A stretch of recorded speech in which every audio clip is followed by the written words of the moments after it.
Number 10. Jonathan Walker. US agent might be a hero now in the comics, but when he started out in the 616 continuity, he was manipulated into becoming a villain. Jonathan Walker was initially known as antagonistic hero Super Patriot, who did his best to discredit Captain America, claiming that he himself stood for the United States' true ideals. As a result of Red Skull's meddling and manipulation, he was appointed to replace Steve Rogers as the new Captain America after Rogers stepped down as the government actually owned the title and refused to let him keep the title if he wasn't going to be working for them.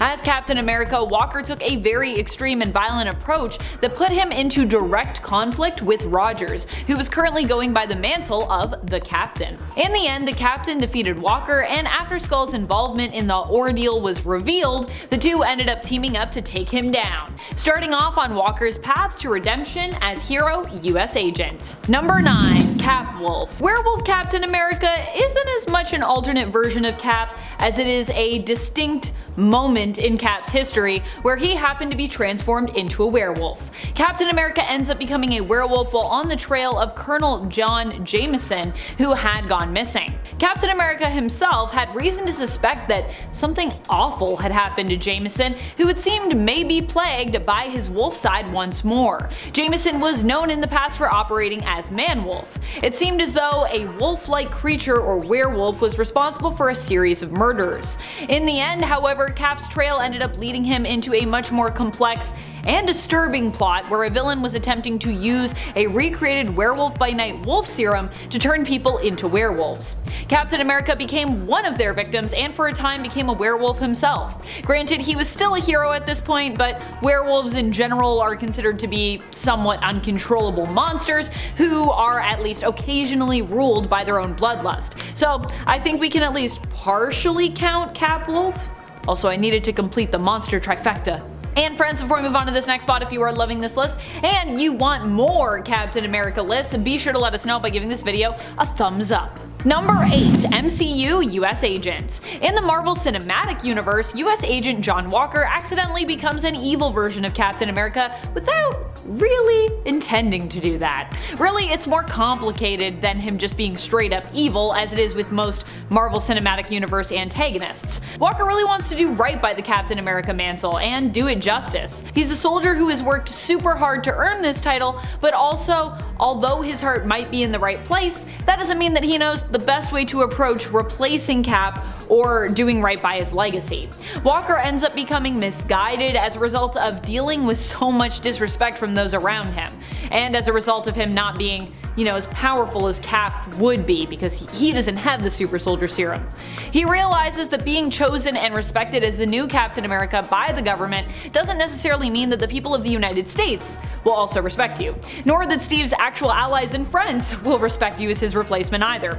After he loses his own best friend, Lamar Hoskins, he becomes completely fed up with trying to figure out how to do what's right and instead decides to do what he feels needs to be done. This makes him much more violent and much more dangerous, turning him into an enemy of Falcon and Winter Soldier and leading the government to later on remove his title, his honors, and basically just overall dismiss him. Fortunately, the US agent still found a place on what will likely be either the MCU Thunderbolts or Dark Avengers team. TBD, or at least to be declared, if not to be determined. Number 7. Mutant Captain America. This version of Captain America was a mutant who ended up replacing the original Captain America after he died in a Sentinel attack. He wasn't just given the mantle of Cap either, but also ended up receiving the super soldier serum.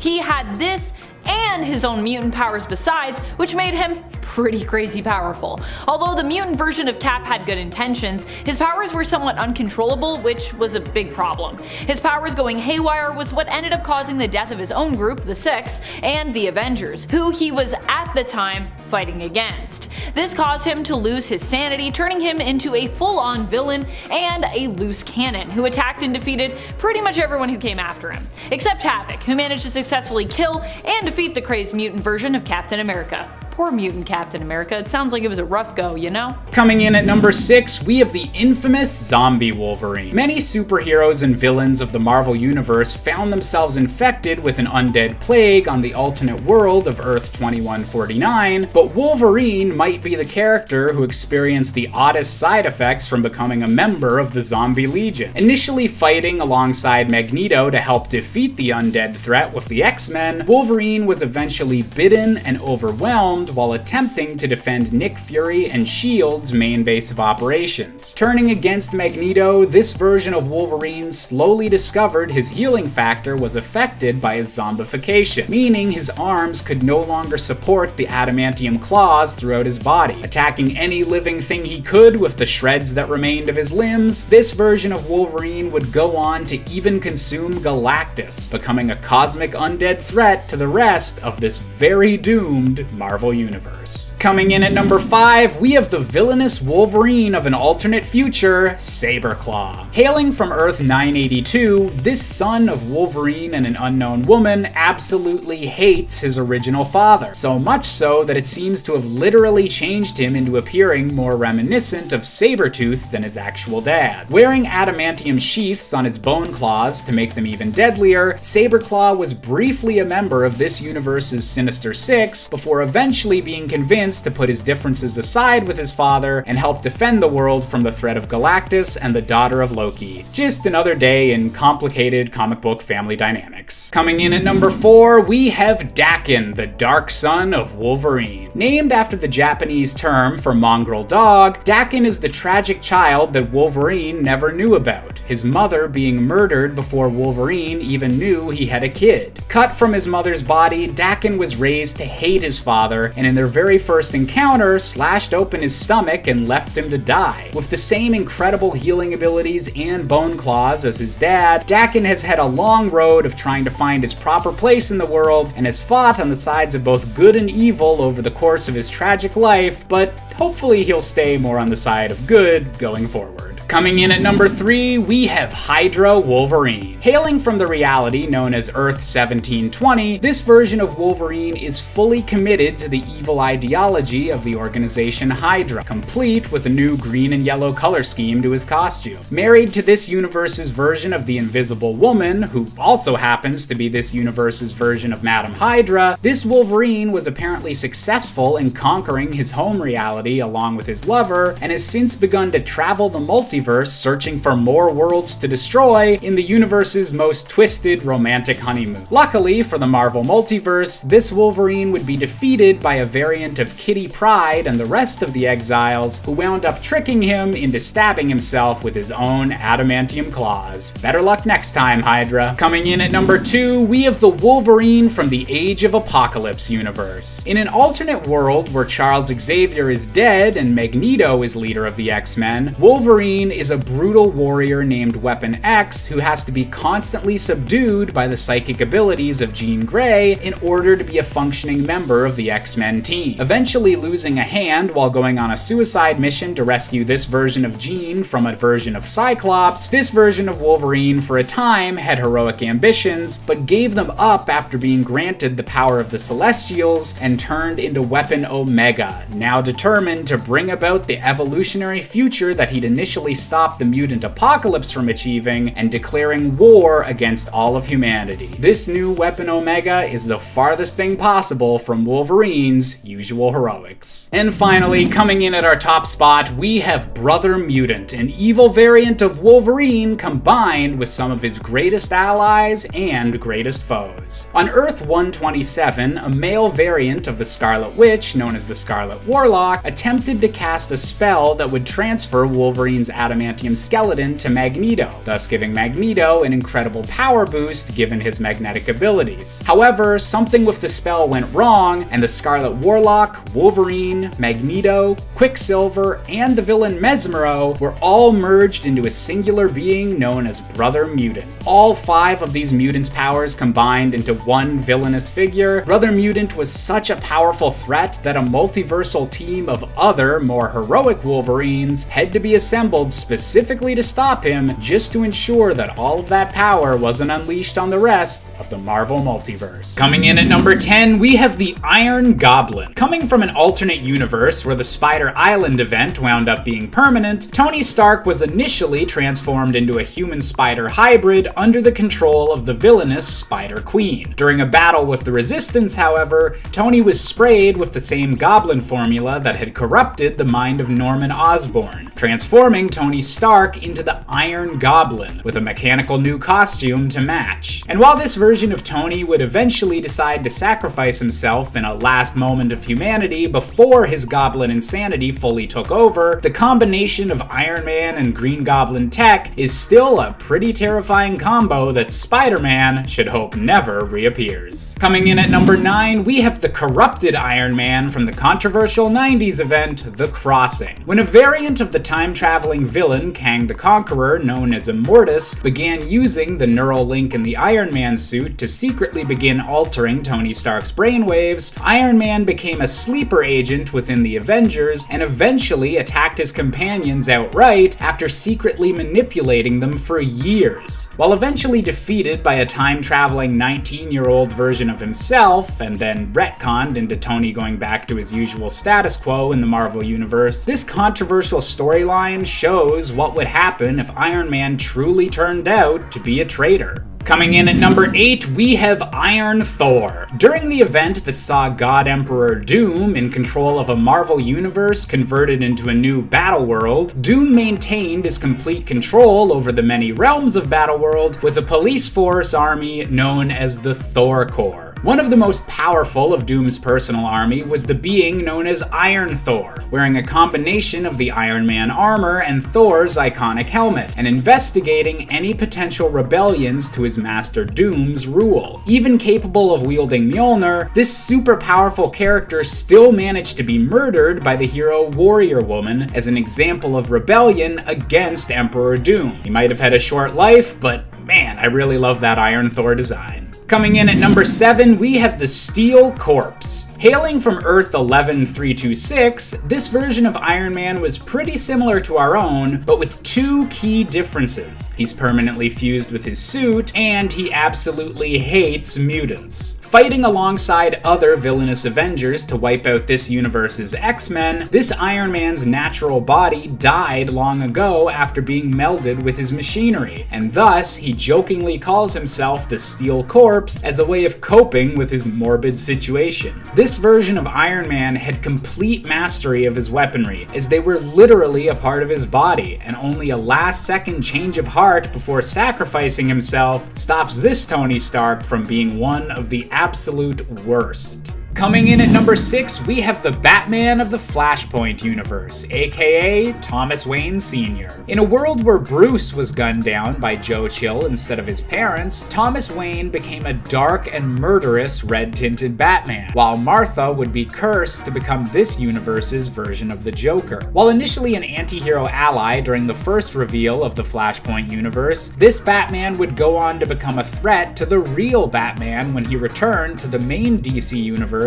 and allied himself with Bane in order to get Bruce to quit being Batman forever. There's probably an easier way to get your son to stop being a superhero than allying yourself with a supervillain, but hey, I guess that's just some Wayne family drama that will continue to unfold as Thomas Wayne continues to make his way through the DC multiverse. Coming in at number 5, we have the Merciless, another of the Dark Knights. In an alternate universe in which Ares, the god of war, declared war against all of existence, Batman stood with the rest of the Justice League in a battle that literally lasted for eons, until the sole combatants left in the entire universe were Ares and Batman, still standing through sheer willpower alone. After landing a blow that knocked Ares' magical helmet off, Batman was forced to put the helmet on to finally defeat the God of War, leaving him the only survivor of this burned-out universe. This Batman unfortunately became addicted to the power and bloodlust granted to him by the helmet, and joined forces with the rest of the Dark Knights in order to survive the destruction of his universe, going forth to find new worlds for him to become a new God of War against.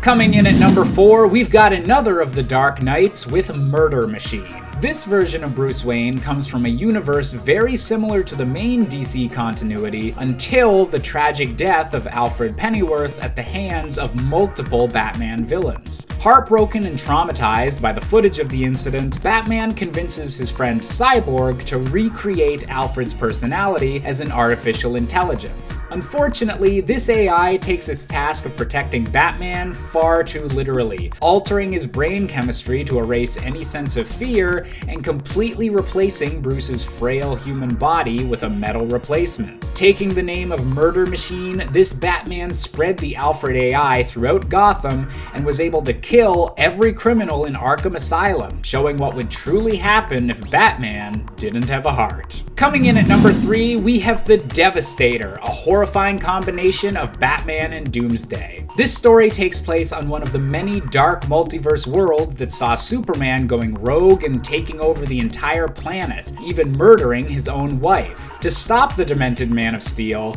this Batman was forced to ingest the Doomsday virus, a last-ditch effort to save the planet that gave Bruce the strength to kill Superman, but at the terrible cost of his own mind. Furthermore, the Doomsday virus began to spread off Bruce's body and kill off the rest of this world, dooming the planet anyways, and leaving the Devastator as a beast-like Batman waiting for the rest of the Dark Knights to save him from his collapsing planet and give him a new target to hunt, even if eventually this Doomsday Batman hybrid would be defeated by, you guessed it, the real Superman. Coming in at number 2, we have the Emperor of Shadow, aka Bruce Wayne. In a recent one-off issue entitled Batman Superman Authority Special, Batman discovers a reality from the dark multiverse where Ra's al Ghul's plans to dominate humanity have come to pass, and the League of Shadows has become an Empire of Shadows, controlling the entire world. To make matters worse, the leader of this empire is a Bruce Wayne who gave in to Ra's al Ghul's teachings and embraced his position as the world's new emperor. While Batman and Superman were eventually able to destroy the link between this world and the regular DC universe in order to prevent an invasion, this twisted version of Bruce Wayne is still out there, likely biding his time until the next opportunity arises for the dark multiverse to attack the regular multiverse once again.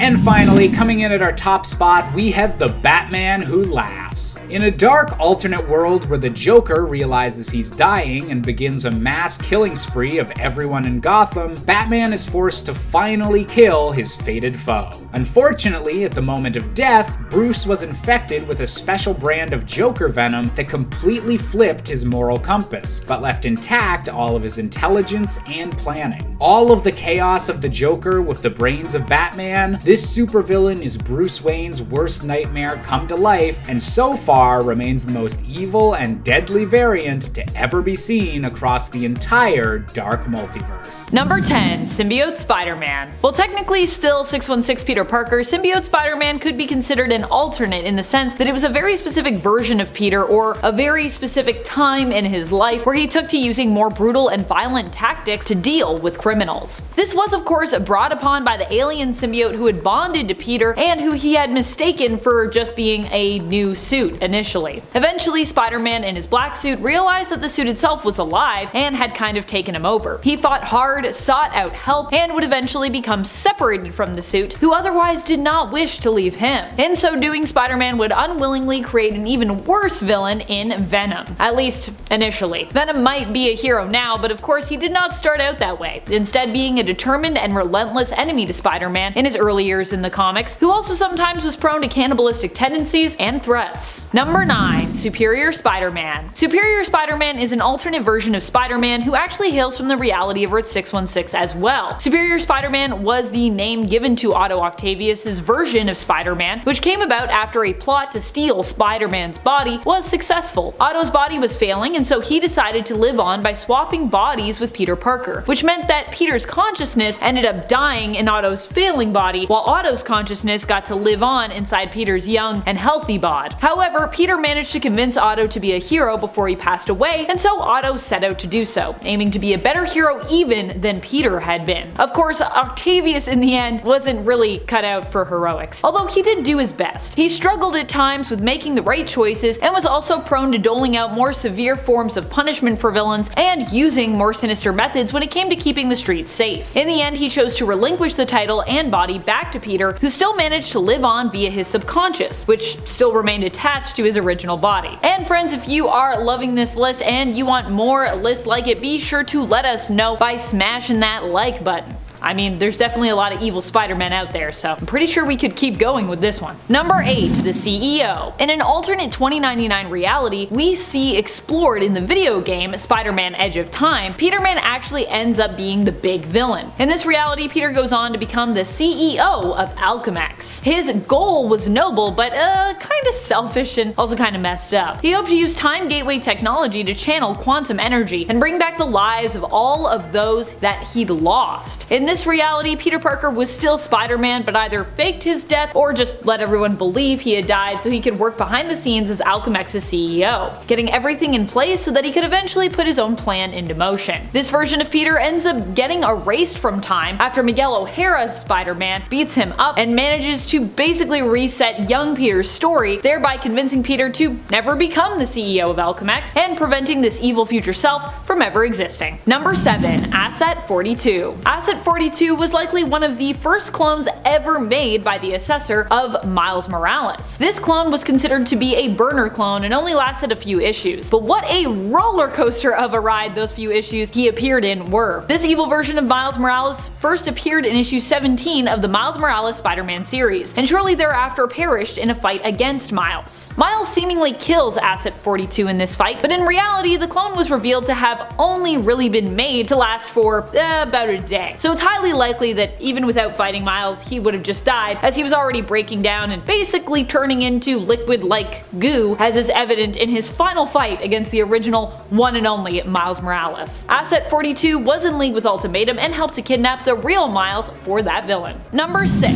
Zombie Colonel America. What's worse than a werewolf cap? A zombie cap, obviously. This is the version of Captain America that we get in the Marvel Zombieverse. Although really, this isn't Captain America as a zombie, it's Colonel America, because that is Steve Rogers' hero mantle in this reality. Here, Colonel America was infected and turned into a zombie during that first confrontation with the zombified Sentry, which the Avengers responded to in downtown New York. Zombie Cap was responsible for turning Spider-Man into a zombie, biting him after he himself was infected. He was one of the zombies to fight against the villains for who should get the remains of Galactus' corpse, and of course with it the power cosmic, which would enable them to travel to other worlds, which they then could devour. However, Zombie Cap was defeated by his nemesis, a zombified Red Skull. So, no power cosmic for him. He dead. He's double dead. Really. Number 5. William Burnside. William Burnside was the Captain America of the 1950s, who ended up being retconned to not actually be Steve Rogers at all, although he was a man who believed he was Steve Rogers. This version of Captain America was later revealed to be William Burnside initially, a man who was hired to replace Captain America after he went missing in World War II. This version of Captain America was racist and extremely anti-communist, echoing the McCarthy communist witch hunts of those times. Burnside legally changed his name to Stephen Rogers and would have an extended lifespan thanks to a version of the super soldier serum that he was exposed to.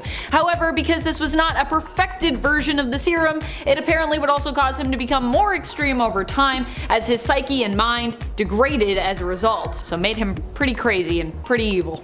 Number 4. Evil Clone. An evil clone with the mind of Red Skull. To be honest, this has happened multiple times in the comics, where Red Skull has ended up having his consciousness, his personality, or his memories, or some combination of those, into the clone of Steve Rogers. It's happened both in the main continuity and in alternate universes. For this version though, we're going to be talking about issue 350 of Captain America, where the Red Skull in Stephen Rogers' clone body ends up being the mastermind behind the whole commission/Walker kerfuffle that we talked about earlier on this list. His plan this time around in a Steve Steve Rogers' clone body is to discard his previous ideologies and use capitalism itself to dismantle the democracy of America and destroy the nation from the inside out. It doesn't work out in the end, and the issue ends with him facing off against both John Walker and the Captain and becoming deformed once more by the red dust of death. But he did try it. He did try. And don't worry, he would come back in more clone bodies. That's how he do. Number 3, Vampire King. This version of Captain America comes from the Exile series, where he becomes King of the Vampires. In the alternate reality of Earth 3931 during World War II by Baron Blood. Baron Blood turns him into a vampire. Vampire Cap is definitely not a good dude. Likely the most evil of all the monstrous Captain Americas listed here, this version of Captain America has his own sinister version of the Avengers and Thralls, who he enlists and forces to fight for him. However, he still proves to be no match for the Exiles, who end up defeating and decapitating him in the end. Number 2, President Red Skull. Not an alternate version of Steve Rogers, but an alternate version of Red Skull who beat Rogers and took to wearing his Captain America suit off and around his new redecorated Oval Office. This alternate version of Red Skull comes from the Old Man Logan universe, where Red Skull ends up appointing himself the new president of the US, which he renames America. America with a K. Red Skull ends up not just defeating Captain America, but also almost all of the superhero community when he manages to rally together an impossible to defeat force of supervillains who coordinate their attack on the nation. Being that he's Red Skull, he's probably one of the most evil versions of Captain America out there because he's Red Skull, although like I said, he's not fully a Cap alterally, but he definitely evil, so. And he does wear that suit a lot. Number 1, Hydra Supreme. This alternate version of Captain America was initially retconned to be the version of Captain America. Steve Rogers ended up being revealed as a Hydra sleeper agent in one of the biggest twists in comic book history. All his heroic actions had apparently just been Steve buying time and building trust so that he'd be in the perfect position to take over the US and could then reveal his true colors. Hail Hydra to this day is one of the most iconic lines ever uttered by the supposed hero. However, it all turned out that this version of Cap wasn't the real Steve Rogers of 616. Instead, what happened was Kobik, the sentient living version of the Cosmic Cube, was convinced by Red Skull that reality should be warped so that Cap could become an agent of Hydra. When this happened, the real heroic version of Captain America ended up trapped within a shard of the Cosmic Cube, and the now altered version of the character took his place in the reality of 616. In the end, the true Cap would be freed from the shard and would end up fighting and defeating his evil Hydra Supreme alternate version. And if you're worried, don't worry, the shard was made bigger, so it wasn't like little tiny Cap running around. Number 10, Kane Parker. Kane was one of the first evil clones ever made of Spider-Man, and really, he wasn't evil of his own choosing. He was kind of just a bad dude because he was so defective and was quickly degenerating. His degeneration made Kane somewhat insane, and his powers also didn't help. His own version of Spider-Sense was more precognitive, giving him visions of the future. The problem? With each vision he viewed, he would become more and more unhinged. Kane Parker would start out as being more of a sinister figure, but as time went on, he'd really become more of a moody anti-hero in the comics. In some cases, he was also only originally an antagonist because his motives were misunderstood by Peter. Number 9, the Jackal. At one point, another clone who was previously considered to be one of the best clones with the most potential for good also turned to the dark side. Yes, this clone was none other than Ben Reilly. Having recalled all of his deaths from when Miles was experimenting on Ben in an attempt to perfect the cloning process, Ben became somewhat unhinged. He ended up defeating and killing Miles Warren only to bring him back as a clone and convince Miles to work for him. This would result in Ben adopting the mantle of the Jackal for himself and building a clone army of Spider-Man's previously dead friends, allies, and even villains, as well as building the New U Technologies Corporation. In exchange for the clones' cooperation, Ben provided them with pills that would help to stave off the degeneration while he worked to perfect the cloning process himself, and a frequency technology that would substitute the pill for, well, like likely only a chosen few, because Ben probably wanted to control the other clones. He was like, I'm good, but also I'm kind of controlling you. Well, he meant well. When Peter was approached to join the Jackal, who was revealed to him to be Ben, he simply refused, believing that the Jackal was a perfect example of having all the power, but none of the responsibility. And friends, before we move on to this next spot, if you are loving this list and you want another list like it where we talk about even more evil Spider-Men, be sure to let us know by giving this video a thumbs up. There are surprisingly a lot of evil Spider-Men out there. Number 8. Ghost Spider. While redeemed in the end, initially when we met Peter Parker, who was to become Ghost Spider, we would learn of just how evil he was. Ghost Spider is the Peter Parker from Reality Earth 11618, where he was previously known as simply the Amazing Spider. Not to be confused with Ghost Spider, who is Gwen Stacy from an alternate reality. I think that's Earth 65. So now there's kind of two Ghost Spiders, but anyways. This version of Ghost Spider makes an appearance in the 2011 ASM Annual number 38. Here we learn what happens when Uncle Ben does not die, but instead gets to live out his life alongside his nephew. He ends up teaching Peter that with great power comes a great responsibility to keep said power. As a result, he ends up training Peter, who eventually not only becomes a successful hero, but also a successful businessman and a successful scientist. Uncle Ben and Peter decide to use their scientific knowledge to lure other Spider-Men from the multiverse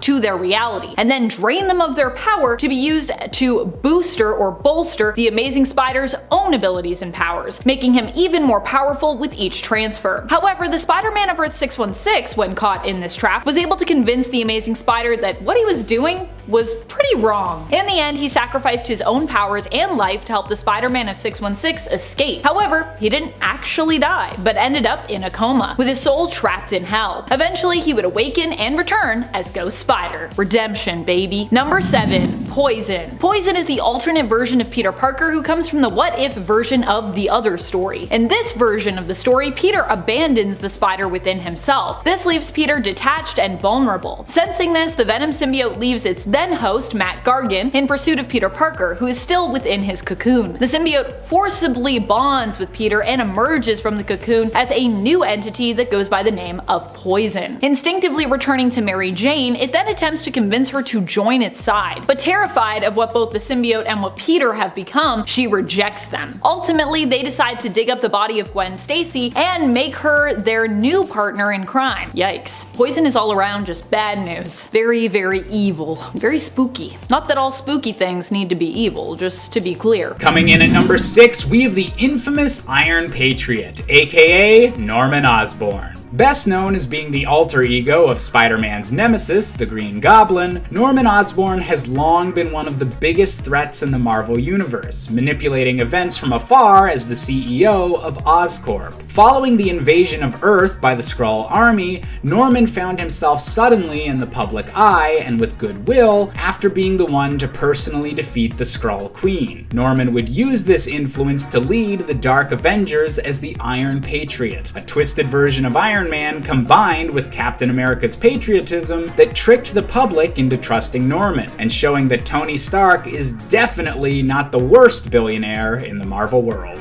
Coming in at number 5, we have the Iron Maniac. On the dark alternate world of Earth 5012, most of the superheroes of this reality are dead after an unknown fatal error made by Reed Richards. A vengeful and violent Tony Stark makes it his life's mission to get revenge on Reed and modifies his armor to resemble that of Reed's worst enemy, Doctor Doom. This insane version of Iron Man killed the Human Torch and was eventually banished to the main Marvel universe, where he had to be subdued by the combined efforts of Spider-Man, Captain America, and Black Widow, who found it a bit unnerving to be fighting such a far-gone version of one of their closest allies. This Tony was just as resourceful as the real one, however, as he'd even escape custody by building a new suit from the remains of a life model decoy. Pretty resourceful for an insane Iron Man. Coming in at number 4, we have the Superior Iron Man. During an event known as Axis, many Marvel heroes and villains had their morality completely inverted, with good guys becoming bad, bad guys becoming good, and so on and so forth. One of the few changes that wasn't reversed by the end of the event, however, was the morality of Iron Man, who in his evil form still possessed all of the intelligence and dark aspects of Tony's personality, and managed to build a shield for himself to prevent being turned into a hero again. infecting much of the planet with a new version of the extremis virus, and using artificially intelligent drones to assert his dominance, this version of Tony was only finally cured by the Marvel Universe's collapse into Battleworld resetting his morals, meaning that this was a villain that the rest of the Avengers didn't even manage to properly defeat. Coming in at number 3, we have Obadiah Stane, aka the Ironmonger in the very first Iron Man film. It's become a bit of a meme at this point that many of the supervillains of the MCU are dark reflections of the same powers and personalities as the heroes they're opposing, and the Ironmonger is the origin of that trope in the Marvel Cinematic Universe. Completely guilt-free about selling weapons to all sides, Stane is a ruthless businessman willing to do anything to maintain control of Stark Industries, and shows just how awful Tony's new technology could be used in the wrong hands, and what a monster he could become if he gave up on his deepest morals. Although, honestly, the fact that his idea of upgrading the Iron Man suit is just to make the original one bigger, maybe he's not quite as smart as Tony after all. Coming in at number 2, we have the evil Emperor Stark. Hailing from the destroyed world of Earth 42777, this version of Iron Man was perhaps the cruelest the multiverse had ever seen, as he manipulated Magneto and the Brotherhood of Mutants into declaring war on humanity, then used the resulting anti-mutant backlash to secure power as the world's only superhero. Holding entire countries hostage with natural disasters and even spreading plagues among his own citizens, this version of Tony declared himself Emperor Stark, taking the cloak of Doctor Doom as a final trophy. This was Iron Man at his most evil, and he was an incredibly powerful threat when encountered by the multiverse-traveling Exiles, only eventually defeated by his own universe's last superhero survivor, Sue Storm. A tragic end for a tragic villain. And finally, coming in at our top spot, we have Zombie Iron Man. When Earth 2149 was first hit by the zombie plague that's since been highlighted in multiple Marvel spin-off series, this version of Iron Man attempted to use teleportation technology to escape to a different universe with Nick Fury. However, a zombified Fantastic Four arrived too quickly for this plan, and Tony was bitten, becoming a living corpse inside his metal armor and developing a bloodlust and pure hunger for human flesh. Still surviving even after having his legs blasted off by the Silver Surfer, the zombified Iron Man would go on to lead the rest of the undead heroes and villains in an attack against Galactus and gain this universe's power cosmic, meaning he could now pursue more flesh throughout the entire universe and bring the zombie plague to the rest of the doomed cosmos. Starting us off in at number 10, Black Flash. The actual physical representation of death for all speedsters, Black Flash is the Grim Reaper of the Speed Force. Making his first appearance in The Flash Volume 2, number 138 back in 1998, he was seen before the deaths of several speedsters including Barry Allen, Johnny Quick, and Bart Allen. But he also tried to return Wally West to the Speed Force, but was unsuccessful, taking Linda Park instead, Wally's girlfriend. Black Flash eventually did return to try to claim Wally again, freezing time for everyone without a connection to the Speed Force to do so, but thanks to the combined efforts of multiple speedsters, Wally was able to race Black Flash until the end of time, causing death to have no meaning. The CW Black Flash, which was really just Hunter Zolomon aka Zoom, was killed during season 3 when Savitar lured him out of the Speed Force and then Killer Frost froze him, resulting in her first kill that actually turned out to be her ex as well. Dare I say, ice cold. But that didn't stop the Speed Force anyway, since later on Barry Allen returned in the Flash Rebirth storyline in the comics, becoming the new Black Flash. So this is also a version of the original Flash as well as a separate entity. In at 9, Inertia. The bitter feud between the Allen family and the Thawne family would span generations. Even in the 30th century, President Thawne sought to recruit Bart Allen in his revenge campaign against the Allens, since Bart was half Thawne himself. When that failed, Thawne mixed Bart's DNA with Thawne's genetic material to create a speedster clone who he named Thaddeus Thawne. Whereas Bart grew in a hyper-accelerated world, Thaddeus' childhood was the exact opposite, because of course it was, he's the reverse. His development was super slow, which led the young speedster to become more calculated and methodical. Thaddeus was also taught to hate the Allen family, and Impulse in particular. In addition addition to this modification, Thaddeus' growth and development was slowed. This is in contrast to Bart's accelerated development. However, after killing Bart, Wally West had other plans. Upon hearing of Bart's death, an enraged Flash hunted Inertia down. Though he thought of killing him, Flash decided instead to do something worse. He used his abilities to slow Inertia's movements down to the point where he was totally immobile, essentially a living statue, and then he placed Inertia on display at the Flash Museum, facing statues of Bart Allen as Impulse and Kid Flash. He could still think, see, and hear in normal time, but was frozen in place. Inertia was then just doomed to spend an eternity in a state of near total paralysis, staring at images of the guy he killed. In an 8 Godspeed, August Hart is the former detective partner of Barry Allen. August was the only witness to Barry's accident that turned him into the Flash, and while going after a criminal organization called the Black Hole, August was struck by lightning during a Speed Force storm in Central City. August became the ruthless vigilante known as Godspeed, and got his revenge on the man who he suspected to have killed his brother. He had given up on the justice system since his brother's killer had gone free, and with his newfound power, had the ability to become judge, jury, and executioner. August realized after he had gotten his powers that he also had the ability to steal others' speed, though for a time he could only do it by killing them. He practiced this skill to be able to do it non-lethally as well though. With his new godlike speed, August was able to move so fast as to create duplicates of himself at any given time, allowing him to give the illusion that he and Godspeed were different people, which is pretty damn sick, considering the alternatives are Speed Mirage and Time Remnant, which aren't exactly the same thing but are still fairly similar.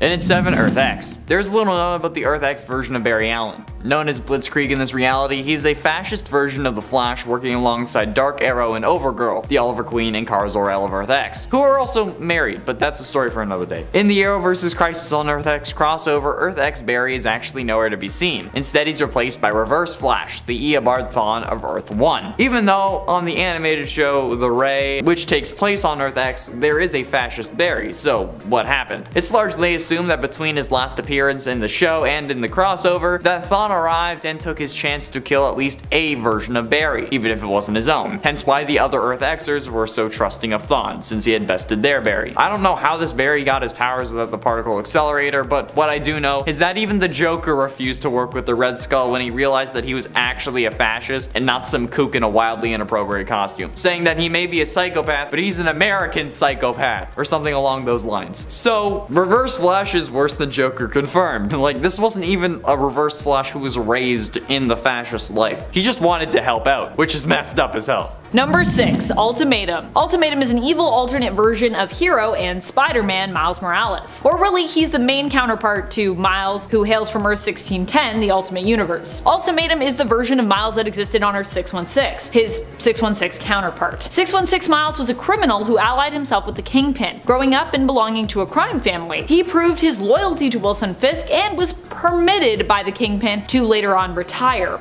because he was so loyal. However, after his wife died, he decided to do what Kingpin himself had ultimately decided against when it came to his dead wife Vanessa, to find an alternate version of her in the multiverse who was alive so that he could reunite with her. Miles ended up in the reality of Earth 1610 as a result. Eventually, he would return to Earth 616, only to find that Miles of 1610 had emigrated there. Ultimatum at this point decided to set things right and planned to send Miles and his family back to 1610, taking back his rightful place as the Miles Morales of 616, and aiming to become a prominent criminal and villain in New York thereafter. Number 5. Slim. Recently, Miles Morales got his own clone saga in his series Miles Morales Spider-Man. It turned out that the Assessor had made clones of Miles after capturing and studying him. This batch of clones was unstable, and after escaping were on the hunt to find a cure using any means necessary. Salim was sort of like the leader among them, and he ended up at odds with Spider-Man Miles and Spider-Man Peter. Due to being raised while rapidly aging by the Assessor, Salim and his brothers were kinda messed up and kinda misguided and kinda evil. They inherently struck out at Miles and Peter when the two groups of Spider-Men crossed one another's paths. After Miles mistook their found cure for a serum to make more clones and ended up destroying it, Salim decided to kidnap Miles' baby sister, Billy, in order to lure Miles to him. With only a few hours left to live, Salim wanted to face Miles, hoping to prove that he had successfully been created to be the superior version of him, despite being otherwise unstable and defective. As so many clones have been, and often are. Number 4. Kraven the Hunter. It's not just Doc Ock who's taking a swing at web slinging when it comes to Spider-Man's rogues gallery. Kraven also once decided to step into Peter's shoes and become Spider-Man for a short time. This was during Kraven's last hunt, when Kraven seemingly had killed Peter and then took his place to prove that he was the better between the two. Kraven's approach to heroics was even more brutal in my opinion than Otto's, with many villains ending up fatally injured after Kraven attempted to get rid of them. In the end, it was revealed that Spider-Man wasn't actually dead, but had simply been given a drug to put him in a hibernation-like state after Kraven had disposed of him. Eventually, he was able to rise from the grave and return only to find out that Kraven had been making a mess of the Spider-Man mantle by adopting it in his absence. Kraven would end up basically surrendering, content with his last hunt, believing that he'd accomplished everything he had set out to do in his life. This story and Kraven's time as Spider-Man ends with him taking his own life. But don't worry, this is comics, so of course Kraven would be back. Number 3. Pestilence. Pestilence hails from an alternate AOA, Age of Apocalypse reality, the reality of Earth 5701. Here, Spider-Man ends up being chosen to become one of Apocalypse's 4 horsemen of death. He takes on the role of Pestilence, and this much more evil version of the character, allied with mutant supervillain Apocalypse, also really looks the part too. He has fangs, which are poisonous, and 6 arms, really looking more like a Spider-Man than most of his heroic counterparts typically do. Here, Peter was actually chosen to become one of Apocalypse's 4 horsemen because he was considered so inherently good at heroics and as a person, I imagine. Apocalypse chose heroes he identified as the best among them to become his horsemen in this reality. Number 2. Spider Doppelganger. The Doppelganger, or more specifically, the Spider Doppelganger, or the Spider-Man Doppelganger if you want, was originally an enemy created by the Magus during the Infinity War event. He was one of the many evil doppelgangers created to fight against the superhero community, which opposed Magus in the conflict. Although, like many of the other doppelgangers, the Spider-Man doppelganger would die during Infinity War. He wouldn't stay dead though, as so many of the other doppels had. Instead, Spider Doppelganger ended up being resurrected by Demogoblin and would end up joining with him for a time, acting as his sidekick and being treated kinda like his pet. Spider Doppelganger would also go on to team up with such villainous spider enemies as Carnage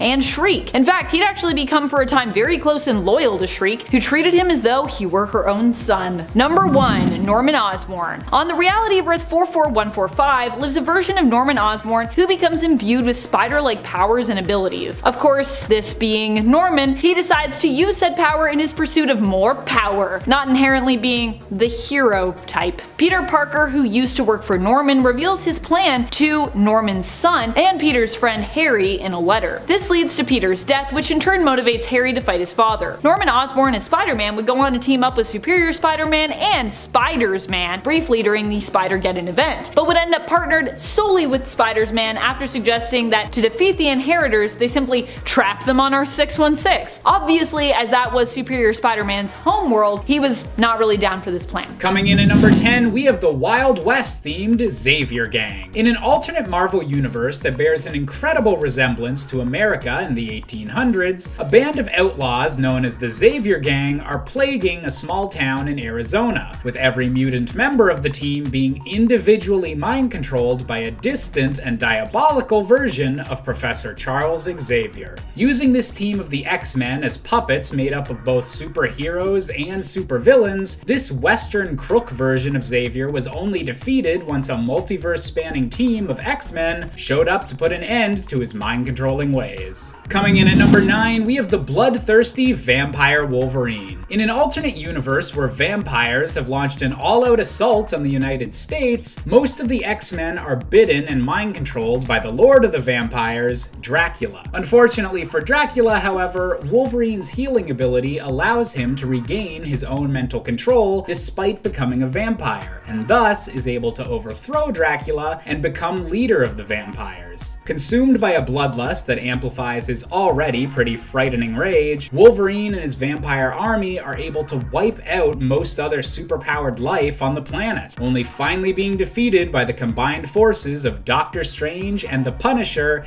as a vampire hunting combination. Coming in at number 8, we have perhaps the most infamous X-Men palette swap with Dark Beast. Originally hailing from the alternate timeline known as the Age of Apocalypse, this version of Hank McCoy was a twisted mad scientist working under the tutelage of Mr. Sinister, striving to create the most powerful mutants possible, no matter the cost. Although this messed up future would be prevented by the X-Men, Dark Beast was wily enough to find a way into the main Marvel universe and avoid his existence being erased. Ever since, he's been a persistent thorn in the X-Men's side, and a particular burden on Beast, who would much rather that someone didn't use his genius for evil. Coming in at number 7, we have the possessed Shadow Professor X from Earth 6141. Isn't that a mouthful? During the event known as M-Day, when Scarlet Witch wiped out most of mutant kind, the extremely powerful telepath known as the Shadow King was able to escape the loss of his powers by transferring his mind throughout the multiverse to the alternate world of Earth 6141, where he was able to successfully possess the mind of this world's Charles Xavier before the X-Men were even formed. Combining both of their telepathic might, this version of Xavier turned all of his students into perfect killing machines and placed them firmly under his psychic control, getting them to kill any superheroes who tried to interfere in the Shadow King's schemes. Number 6.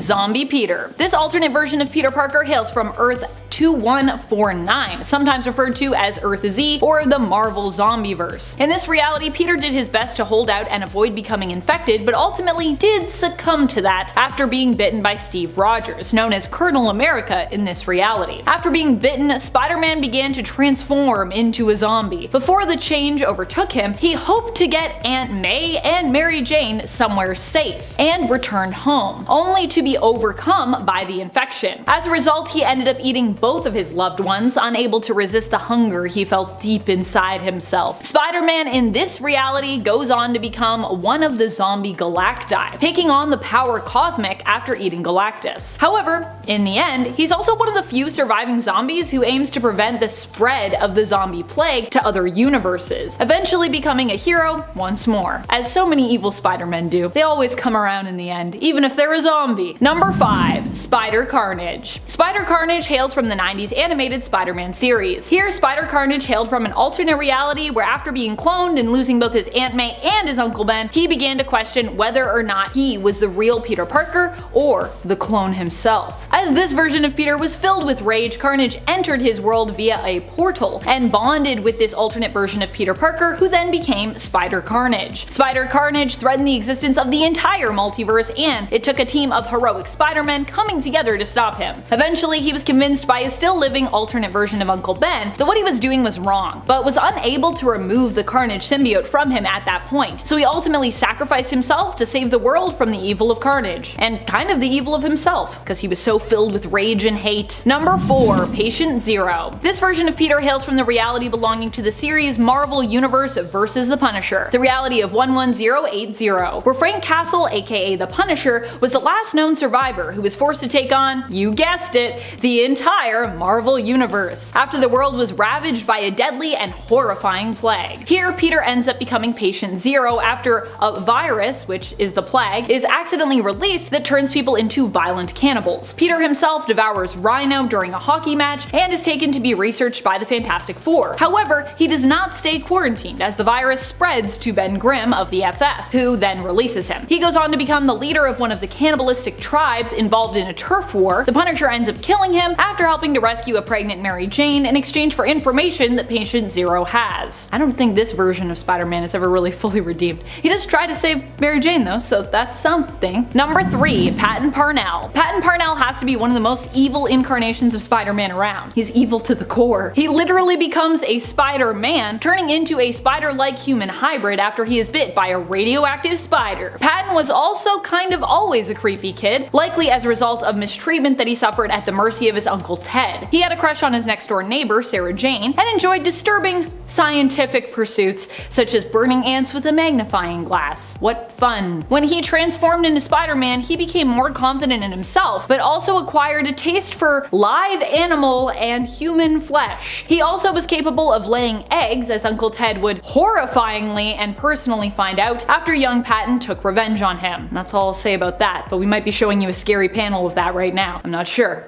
I'm not sure what the editor's doing in this video, but cue scary panel of Ted having spiders coming out of him. Ugh. Number 2, the Spider. This is a version of Peter Parker who also merged with the Carnage symbiote, and was possibly driven criminally insane by it. Or was criminally insane to begin with in this reality, perhaps. This version of Peter hails from the reality of Earth 15. Not much is known about his home reality, mainly what we know of it involved Peter's own history. This alternate version of the character bonded with the alien symbiote that is often referred to as Carnage on Earth 616. He became an infamous mass murderer who apparently enjoys hurting people. He made his first appearance in The Exiles in issue number 12, where he showed up with a team of other heroes who were drafted into a multiversal version of Weapon X. I mean, they are heroes there, but they also kinda shady, you know? I mean, not all of them are, but definitely Spider is. Number 1, Wolf Spider. Wolf Spider comes from the animated show Ultimate Spider-Man. He was an alternate version of Peter Parker who hailed from the reality of Earth 16827 and was bad to the bone. Unlike many other alternate versions of Spider-Man, for some reason Wolf Spider became a villain instead of a hero when his spider-like powers manifested. He was a merciless killer, fighting to oppose anyone who fought on the side of good, was a hero, or believed in the ideal of responsibility.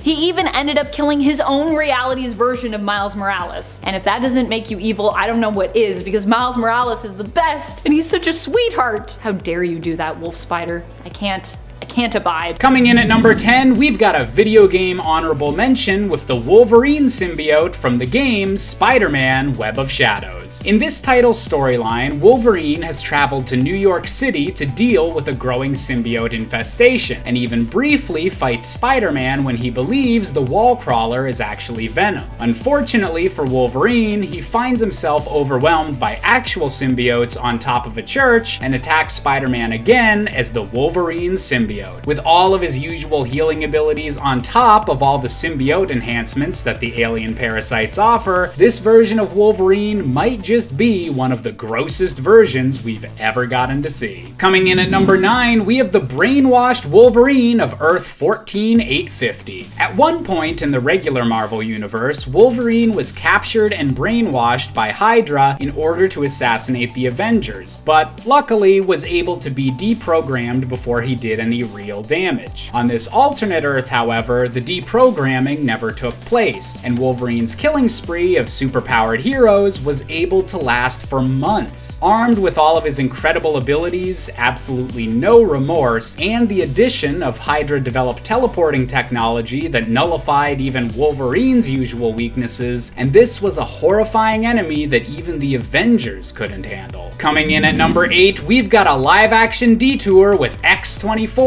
from the 2017 film Logan. An allegedly perfect clone of Wolverine, but with none of the compassion or humanity, X-24 was treated like an attack dog and followed the orders of Xander Rice to hunt down and capture the real Wolverine and the young mutant girl he was protecting. Based on Wolverine during his prime years, he was able to physically overcome the true Wolverine and was only able to be defeated at the last minute by a bullet made of pure adamantium right to the skull. Coming in at number 7, we have the vicious Vampire Lord Wolverine. In an alternate universe where vampires have launched an all-out assault on the United States, most of the X-Men are bitten and mind-controlled by the Lord of the Vampires, Dracula. Unfortunately for Dracula, however, Wolverine's healing ability allows him to regain his own mental control despite becoming a vampire, and thus is able to overthrow Dracula and become their leader. Consumed by a bloodlust that amplifies his already pretty terrifying rage, Wolverine and his vampire army are able to wipe out most other superpowered life on the planet, only finally being defeated by the combined forces of Doctor Strange and the Punisher as a vampire hunting duo. And at 6, Zoom. Hunter Zolomon was a serial killer from Earth 2, also known as the maniacal super speedster known as Zoom. Having gotten tired of being the villain, Hunter decided to also become the hero after capturing Jay Garrick, the Flash from Earth 3, masquerading as Jay to gain Barry Allen's trust. When he was 11, Hunter saw his father kill his mother. Hunter's father ended up in jail, and Hunter was raised in the foster care system since no relative wanted him. Hunter later became a convicted serial killer and was going through electroshock therapy when Earth 2 Harrison Wells' particle accelerator exploded underground. This ended up connecting him to the Speed Force and he escaped. Zolomon killed some police officers on his way out and left one to tell his story. The one police officer said he saw a man zooming around around, giving Zolomon the alias of Zoom. Zoom later then killed that police officer in his house. Halfway through into number 5, the Rival. Edward Claris is the Rival, the archenemy of Golden Age Flash Jay Garrick. Claris was a chemistry professor at the university attended by Jay Garrick. He believed that he had recreated the formula that gave Garrick his speed. Bitter at the rejection of his research claims by the scientific community though, Claris became a criminal wearing a darker version of the Flash's outfit, the original Reverse Flash. The effects of this version of the formula however proved to be temporary and he was defeated when it expended. Decades later though, following the reformation of the Justice Society of America, Claris was retrieved from the Speed Force, because he had been put in there at some point, by the interdimensional supercriminal Johnny Sorrow, who invited him to join the new Injustice Society. Now composed of pure speed energy, Claris possessed Garrick's friend and fellow Golden Age speedster Max Mercury to get the Flash's attention. Rival committed a series of swift, gruesome murders at locations that, when mapped out, would spell out a message. We don't talk about the Arrowverse version, though. Like, I know his suit was meant to be similar to Daniel West's Reverse Flash, but come on. And for Johnny Quick. Johnny Allen, alias Johnny Quick, is a criminal speedster from Earth 3. Together with his girlfriend and partner in crime Atomica, he was a member of the crime syndicate. Johnny Allen was a high-profile criminal on the run with his equally criminal girlfriend, cornered on the roof of Central City's Star Labs. Allen was struck by a bolt of lightning which shattered the roof, and the duo fell into the lab space below, with Allen landing amid some chemicals. Obviously, this is the thing that ended up granting him his super speed, and he went on to become a super criminal alongside his girlfriend who had also been empowered. He took on the name of Johnny Quick, while his girlfriend took on the name of Atomica. The couple joined the crime syndicate at some point after this. Johnny Quick, as he now called himself, ran through Central City answering to no one, until the day the White House burned, around the time of Darkseid's incursion onto Earth Prime. The being that had destroyed Ultraman's Krypton came to Earth, and an alliance of super criminals formed to find a way to safety. Getting close to the end, and in number 3, Red Death. Red Death is a speedster that is an evil combination of Batman and the Flash, which already sounds terrifying, but wait till you hear his story. The Bruce Wayne of Earth 52 started off fighting crime with Robin, but Robins kept dying left, right, and center. So understandably, Batman got darker and darker, becoming more extreme with his, let's call them methods. Which honestly seems more realistic to me, aside from just quitting fighting crime. Which can't happen, otherwise we wouldn't have this story, right? And DC wouldn't make any money. This eventually leads him to Barry Allen, who refuses to give Bruce his Speed Force powers. So Batman, using the various rogues' weapons to fight off Barry, knocked him out. Once Barry was unconscious, Bruce tied him to the front of a cosmic treadmill-powered Batmobile and drove them both into the Speed Force. I don't even know how that happened or worked logically, but okay, you do you,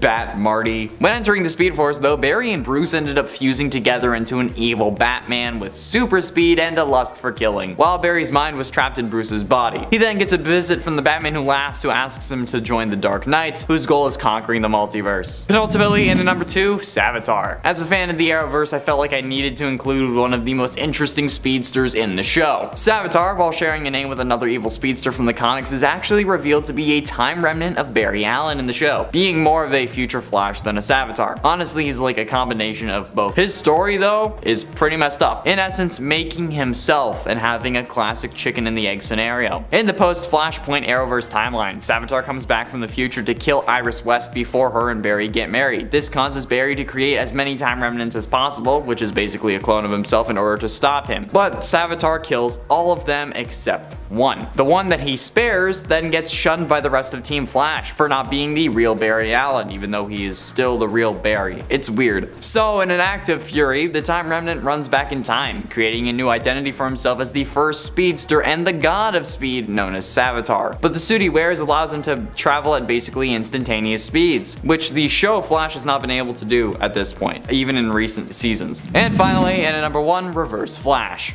I know what you're thinking, okay? Isn't Eobard just the Reverse Flash? Like, not actually a version of the Flash? In the main continuity, yes, but also thinking about the Flash Armageddon crossover, Barry Allen becomes the Reverse Flash, so this could be another literal evil version of the Flash. But in the Dark Multiverse Flashpoint story, Eobard also becomes the Flash, and he kind of becomes his own form of hero in a way. A dark, twisted, messed up hero, hell-bent on eradicating competing heroes in the universe, but still a form of hero, right? Technically it counts. And I mean, like, He's still scary, alright? And a version of the Flash, so this counts for this list. In a universe where Barry Allen dies while trying to get his powers back with Flashpoint Batman, aka Thomas Wayne. But once Thawne tried to stop the war between Aquaman and Wonder Woman by threatening them and killing Arthur, you know there's gonna be some hell to pay. So he sets on shaping the world in his own image. This involves preventing Batman from ever becoming Batman and instead creating his own superhero team, full of versions of characters we know and love, but all with Reverse Flash logos somewhere on their suits, usually. And I have to say, preventing Batman from being created is probably the smartest thing Eobard could have done, because either way, Batman is going to lead some form of resistance against you, so good on you. This is the smartest thing that any villain has ever done in the DC universe. Coming in at number 10, we've got Bat-Zaro from Bizarro World. Hailing from the planet founded by Superman's own twisted doppelganger, Bat-Zaro is the self-proclaimed world's worst detective, and spends his nights shooting down couples in Crime Alley as an awful inversion of Bruce Wayne's motivation for being Batman. More of a weird comedic foil to Batman than an actual supervillain threat, Bat-Zaro would eventually try to redeem himself by fighting the Joker and jumping in front of a bullet meant for the real Batman, meaning maybe Bat-Zaro had a little bit of good in him after all.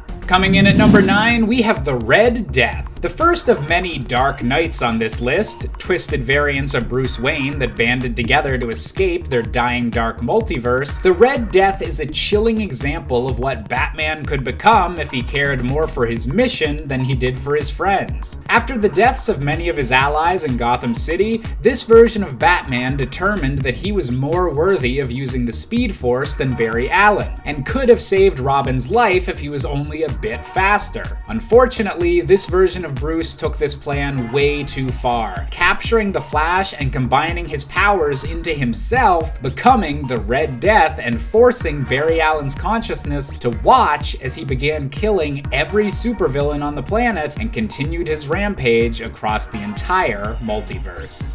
Coming in at number 8, we have the Dawnbreaker. In a dark multiverse world where Bruce Wayne was the one gifted a Green Lantern ring instead of Hal Jordan, this version of Bruce quickly became frustrated with all of the restrictions the Lantern Corps placed on his ring and his ability to wield emotions. Killing every criminal he encountered, Batman's power grew as he combined his ring with the darkness in his own heart, becoming known as the Dawnbreaker as he systematically wiped out every other Green Lantern in the galaxy. By the time he was done, he was the only lantern-wielding entity left in his universe, and joined the Dark Knights in order to find more victims to punish. Coming in at number 7, we have Owlman, the evil opposite of Bruce Wayne from the inverted Earth 3.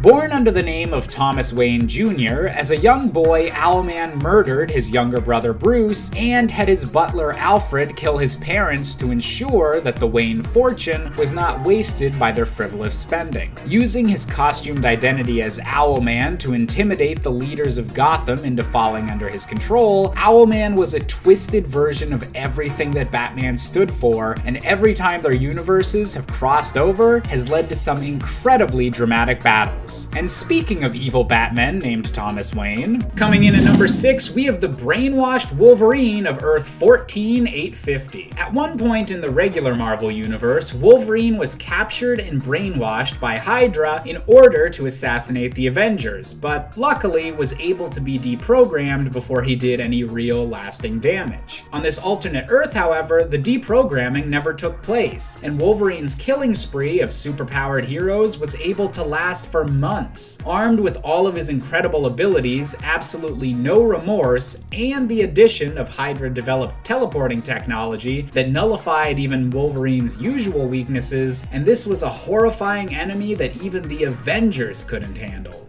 Coming in at number 5, we have the group known as Sinister's Six, and surprisingly, this isn't just a bunch of Spider-Man villains. A group of 6 red-eyed clones of the X-Men working for Mr. Sinister, this villainous group did have a few run-ins with the Wallcrawler, but only during the series known as Spider-Man and the X-Men, so it all works out. These evil clones were initially an intense obstacle preventing the real X-Men from getting closer to Mr. Sinister's schemes, but would ironically eventually eventually be defeated by the same condition that seems to always follow Spider-Man related clone stories, cellular degeneration. Better luck next time, Sinister Six. Coming in at number 4, we have the twisted Bobby Drake, aka Iceman of the Age of Apocalypse universe. In a world where Apocalypse has taken over mutant kind and only Magneto and a few X-Men are capable of fighting back, the usually optimistic Bobby Drake was forged into a heartless warrior, giving him much stronger control of his ice powers than other depictions of the character, and becoming a living streak of ice that can travel instantly through water to lethal effect. This version of Iceman would eventually betray his teammates and ally himself with Dark Beast, and was only eventually able to be defeated by having his head shoved inside a furnace, a surefire way to finally melt this evil Iceman.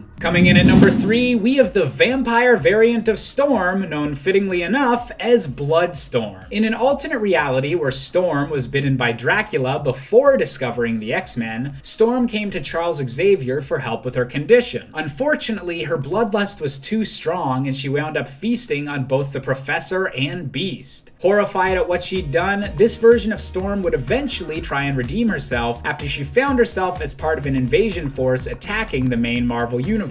While she eventually bonded and made amends with the Beast of this dimension, her combination of weather controlling and vampire powers made Bloodstorm one of the more powerful X-Men variants that the regular X-Men ever had to face. Coming in at number 2, we have the one and only Magneto from the Ultimate Universe. Magneto might often be an enemy of the X-Men, but in recent years has allied himself with them more often than not. This version of Magneto, however, is much more cynical and dark than the more complex figure of the regular Marvel Universe. And when he believed his children had been killed by Doctor Doom, Ultimate Magneto was furious enough to begin a global genocide. Switching the polarity of Earth's poles with his magnetic powers and beginning the incredibly controversial event known as Ultimatum, this version of Magneto caused the deaths of millions of people and dozens of beloved superheroes, and was only finally stopped when Cyclops put him out of his misery with a laser blast directly to the head.